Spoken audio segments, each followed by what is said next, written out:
Hello guys, welcome back to my channel drama series. आज मैं फिर से एक नए ड्रामा के साथ आप लोगों के सामने पेश हुई हूँ और इस ड्रामा का नाम है नी रुक नई रोक फाई। अगर आपको romance, thriller, mafia love story पसंद है तो आपको ये ड्रामा जरूर देखना चाहिए। अगर इस ड्रामा की रेटिंग की बात करें तो 7.9 आउट ऑफ 10 है और टोटल एपिसोड 18 है। अगर आपने ये ड्रामा नहीं देखा है तो आपको ये ड्रामा जरूर देखना चाहिए क्योंकि इस ड्रामा की स्टोरी आपके दिल को छू जाएगी। तो इस ड्रामा की स्टोरी स्टार्ट होती है चर्च से, जहाँ पर हमारा मेन लीड भगवान से अपने किए की माफी मांग रहा होता है और फादर कहते हैं आखिरकार तुमने ऐसा कौन सा गुनाह किया है जो तुम्हें अंदर ही अंदर खाए जा रहा है। तो मार्क कहता है मैंने बहुत बड़ा पाप किया है और उस पाप की माफी इस जन्म में मिल पाना तो बहुत ही मुश्किल है। मैंने उन लोगों को मारा जिन्हें मैं अपनी जान से भी ज्यादा प्यार करता था। मैंने तो अपने आप को मारने की भी कोशिश की, लेकिन कहते हैं ना हमें अपने किए की सजा इसी जन्म में मिलती है। तो फादर ये बात सुनकर पूरी तरह शॉक्ड हो जाते हैं और कहते हैं अगर तुम्हें अपनी गलती का पछतावा है और तुम अपनी लाइफ में दोबारा ये गलती नहीं करोगे तो समय रहते तुम्हें भगवान से माफी मिल जाएगी।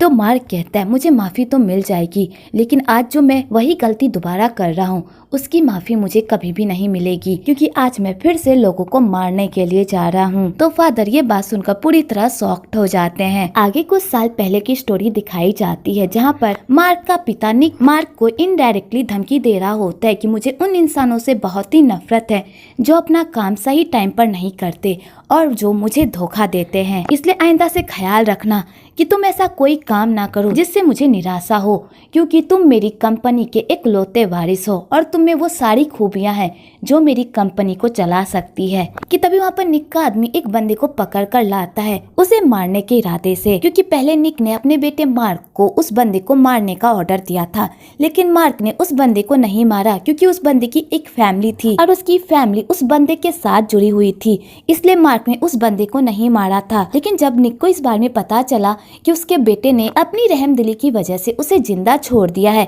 तो निक को बहुत गुस्सा आया और इसलिए उसने उस बंदे को मार्क के सामने मारने की प्लानिंग की ताकि वो मार्क को बता सके कि उससे कुछ भी नहीं छुपा रह सकता। तो मार्क अपने पापा से भीख मांगने लगता है कि प्लीज उस बंदे की लाइफ बख्श दे, क्योंकि उसकी एक फैमिली है जो उसके भरोसे जी रही है।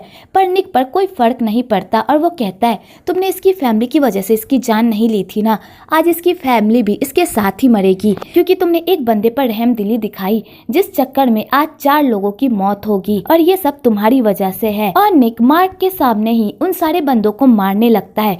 तो बेचारा मार्क भीख मांगने लगता है पर निक को कोई फर्क नहीं पड़ता। उल्टा निक मार्क को ऑर्डर देता है कि वो खुद उस बंदे को मारे, पर मार्क उस बंदे को मारने से मना कर देता है और निक के ऑर्डर को फॉलो नहीं करता। तो निक को बहुत ही गुस्सा आता है और वो अपने बेटे को ही खूब मारने लगता है और कहता है तुम मेरा ऑर्डर नहीं मानोगे, तुम्हें मेरा ऑर्डर मानना ही होगा। पर मार्क निक का एक भी ऑर्डर नहीं मानता और कहता है आज के बाद मैं किसी की भी जान नहीं लूंगा, चाहे आप मेरी जान ही क्यों ना ले ले। तो निक को और गुस्सा आ जाता है और वो कहता है अगर तुमने उस बंदे की जान नहीं ली तो वो तैरते तैरते मर जाएगा। क्या तुम चाहते हो कि उस बंदे की मौत इतनी भयानक हो, इसलिए चुपचाप उसे गोली मार दो। तो मार्क कहता है आज के बाद मैं कभी भी किसी की जान नहीं लूंगा, आपकी वजह से मैंने पास्ट में बहुत सारे पाप किए हैं और जिसका पश्चाताप करते करते मेरी पूरी जिंदगी कम पड़ जाएगी, लेकिन अब मैं आपके कहने पर किसी और की जान नहीं लूंगा, इसके बदले मैं खुद की जान ले लूंगा। और मार्क खुद को गोली मार देता है। आगे 2 साल का लीप आ जाता है और उसके बाद हमारी फीमेल लीड की एंट्री होती है जिसका नाम बेली होता है। बेली के पीछे कुछ गुंडे पड़े हुए होते हैं क्योंकि वो मार्केट में इलीगल तरीके से सामान बेच रही होती है और वो गुंडे उससे पैसे मांग रहे होते हैं, पर बेली पैसे देने से मना कर देती है क्योंकि उसने कोई भी इलीगल काम नहीं किया होता है। तो वो गुंडे उसका पीछा ही नहीं छोड़ते कि तभी वहाँ पर पोंग की एंट्री होती है। एक्चुअली पोंग बेली का बहुत ही अच्छा दोस्त होता है और पोंग बेली को लेकर वहाँ से चला जाता है। तो वो गुंडे फिर भी उसका पीछा नहीं छोड़ते।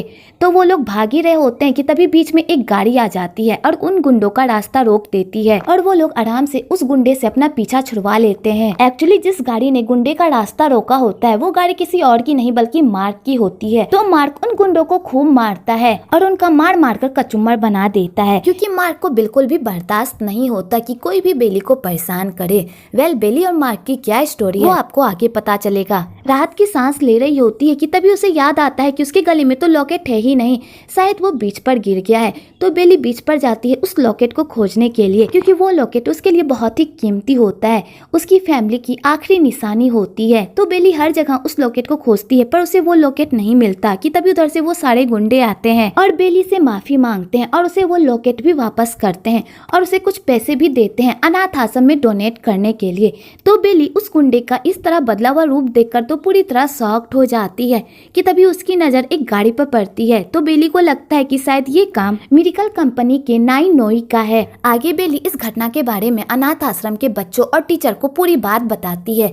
तो वो लोग ये सब सुनकर पूरी तरह शॉक्ड हो जाते हैं। तो टीचर कहते हैं, बेली मैंने तुम्हें कितनी बार कहा है कि खतरा मोल मत लो, फिर भी तुम ऐसे काम क्यों करती हो। तो बेली कहती है, टीचर मैंने जानबूझकर कुछ भी नहीं किया, प्लीज मुझे माफ कर दीजिए, लेकिन मुझे लगता है कि आज जिसने हमारी हेल्प की वो बंदा कोई और नहीं बल्कि नाई नोई है, मुझे उनसे मिलना है। तो टीचर कहती है, तुम्हें क्या लगता है उनसे मिलना इतना आसान है? बिल्कुल भी नहीं। तो बेली कहती है, मुझे पता है, लेकिन एक ना एक दिन मैं नाई नोई से जरूर मिलूंगी और उन्हें शुक्रिया अदा करूंगी। उन्होंने मेरे लिए जो भी किया और उन्होंने इन अनाथ आश्रम वाले बच्चों के लिए भी जो भी किया, उनके लिए मैं उनका शुक्रिया अदा जरूर करूंगी। दूसरी तरफ चकित अपने पापा को खुश करने का एक मौका नहीं छोड़ता और उनके सामने पॉइंट्स बढ़ाने का भी एक मौका नहीं छोड़ता ताकि उसके पापा अपने सारे जायदाद का बारिश उसे बना दे। और चकित की मॉम चारिन भी निक को कहती है, तुम्हारी हर उम्मीद पर खरा उतरता है, तुम्हें भी इसके बारे में सोचना चाहिए और इसे जो चाहिए तुम्हें वो दे देना चाहिए। आखिरकार ये तुम्हारा बड़ा बेटा है। तो निक कहता है, मेरी पूरी जायदाद का मालिक सिर्फ मार्क है क्योंकि वो इसके काबिल है। और निक ये कहकर वहाँ से चला जाता है। एक्चुअली निक कितना बड़ा कमीना होता है कि उसे अपने बेटे चकित की हर हरकत की खबर होती है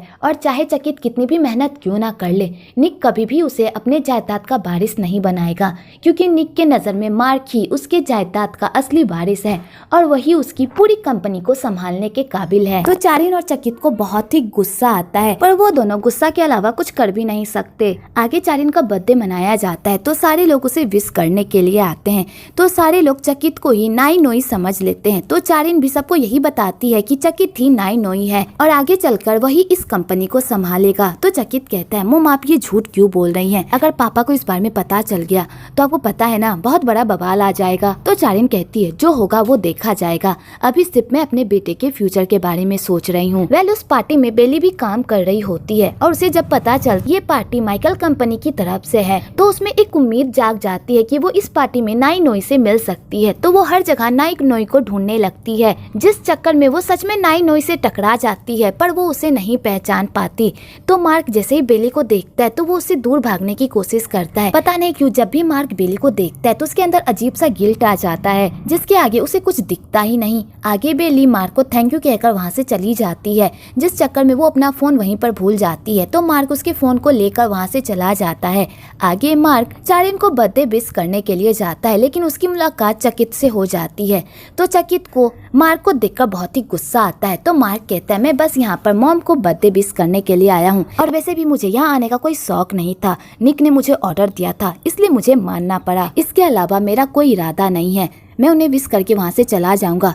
तो चकित कहता है, तुम हमारी लाइफ से हमेशा हमेशा के लिए क्यों नहीं चले जाते?